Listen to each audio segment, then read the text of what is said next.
Uno stalker di origini campane e residente a Brescia è stato arrestato a Mirano. Da mesi perseguitava un'avvenente commerciante conosciuta su Facebook. La donna aveva interrotto i rapporti dopo aver capito che l'uomo era troppo ossessivo. L'altro giorno l'epilogo. Lo stalker, un muratore di 34 anni, le ha detto «vengo lì e ti uccido». Quando la donna l'ha visto sotto casa, ha chiamato i carabinieri.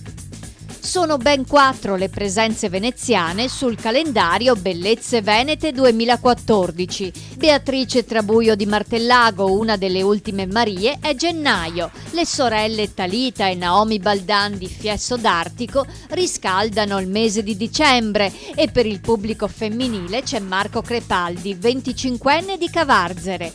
Quest'ottava edizione del calendario è un po' più castigata del solito, la vuole così il suo ideatore Paolo Braghetto.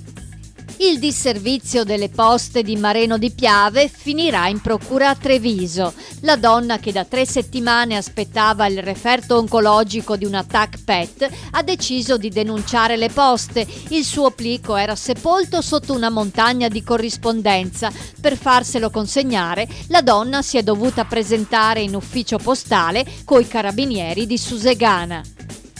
Dimentica la borsetta su una panchina della stazione di Treviso e se ne accorge solo quando in treno il controllore le chiede il biglietto. Nella borsetta c'erano 10.000 euro in contanti e 4 etti di monili d'oro del valore di 16.000 euro. La donna, una romena di 34 anni, era diretta per conto della sua ditta alla fiera Vicenza Oro Winter. La storia ha un lieto fine, la borsetta è stata recuperata dalla polizia.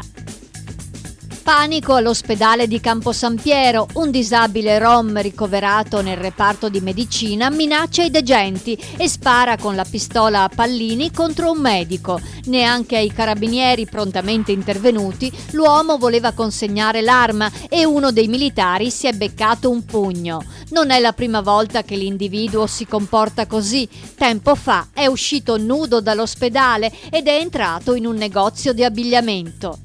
Il caffè Pedrocchi, chiuso per restauri, sta diventando un bivacco di sbandati. Ubriaconi stranieri si siedono sotto i portici dello storico edificio, tracannando birra, vodka e tavernello.